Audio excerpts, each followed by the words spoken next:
Miente y se equivoca completamente César Aira cuando asegura que Rayuela es una novela que envejece o ha envejecido mal. Lo dice además muy convencido de eso, ¿no? No vamos a hablar de César Aira acá, pero en realidad es una novela que todo lo contrario. La relectura de la novela después de muchos años, yo la leí por primera vez a los 15 años y por segunda vez a los 21 en esta edición. Hago una relectura 20 años después en esta edición, que es la edición conmemorativa de los 50, muy linda de hecho, pero sigo prefiriendo esta. Esta me parece hermosa. Y se lee realmente, es una novela que se mantiene incólume y que además tiene la fuerza leerla, releerla o leerla a esta edad, a los 40, supone un encuentro muy distinto, mucho más cercano con los personajes, que además rondan todos entre los 42 y 45 años. Osip tiene 48, Oliveira está entre los 43 más o menos, la maga también, 40. Y todos están en un nivel en el que su adultez no les permite todavía madurar, sino que todo es un viaje a la inversa, es como si quisieran volver a la niñez, es un viaje de la vida, ¿no? Es una especie de ver la vida como un juego. Y en eso Oliveira pues es casi que el experto, ¿no?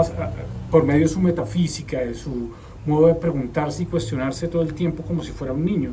Pero pues que ser niños a los 40 años es construirse un hombre amargado, porque las preguntas que se hace pues no dejan que nada se desarrolle de una manera, porque no son las preguntas de todos los demás. La novela está, al igual que el juego, que la Rayuela, que aquí en otros lugares llamamos Golosa, nos da la posibilidad también de saltar al vacío, es decir, el suicidio. Siempre está permanentemente el suicidio, se ve como entre el texto muy bien encubierto en el texto de Rayuela. Uno de esos ejemplos está en Los amigos del Club de la Serpiente en París. La novela pues está dividida casi que en dos partes. Una sucede en París, la otra sucede en Buenos Aires.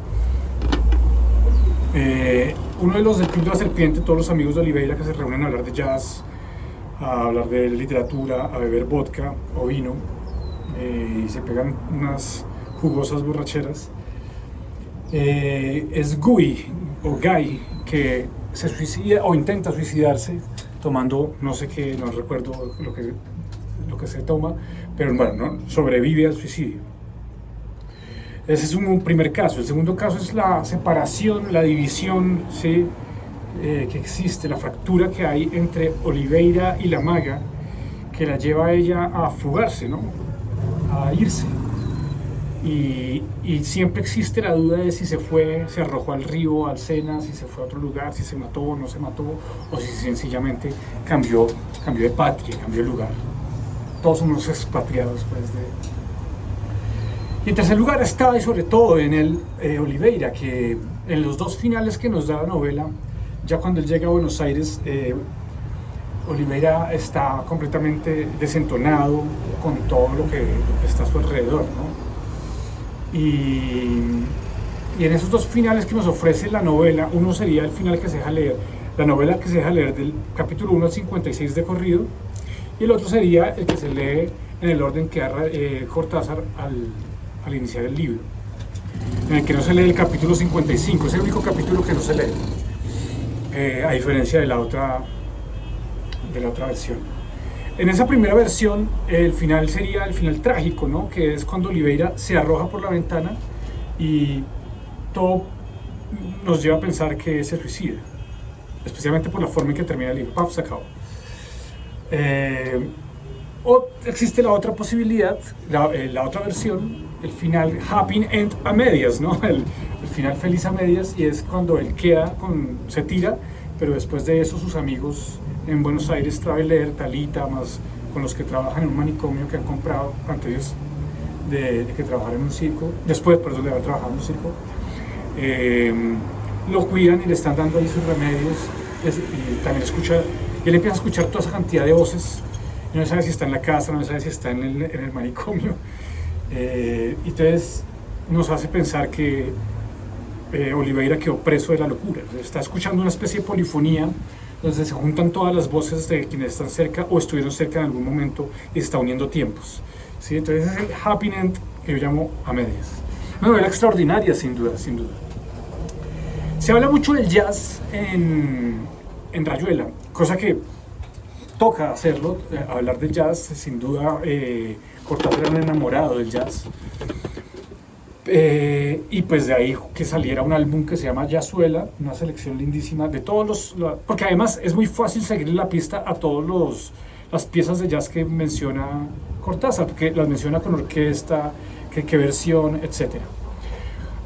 Pero a diferencia de eso, se ha hablado menos del tango en Rayuela, y me parece que hay mucho más tango, o quizás, no sé el número, pero casi, si no hay más, es casi igual la equivalencia en referencias en tango que en jazz. Lo que pasa es que, claro, la trampa en cuanto al tango es en que, a diferencia de que el jazz está muy bien enunciado, muy bien nombrado, con la orquesta, con el intérprete, con la versión tal, el tango está referenciado de una manera más intertexto, ¿sí? Dentro del texto. Muchas veces, muchos de los tangos que se mencionan por medio de un diálogo, sin que se haga referencia a que están hablando de un tango, alguna cosa así.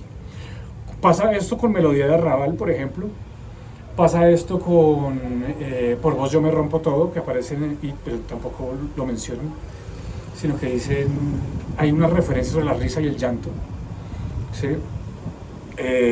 Y pasa eso también con otro que recuerdo, que es Anclado en París. Bueno, pues para los que quieran tener la playlist del tango en Rayuela, ya que existe Jazzuela, yo acabo de inventar una que es Tanguela, el tango de Rayuela, y les voy a dejar aquí el link para los que lo quieran.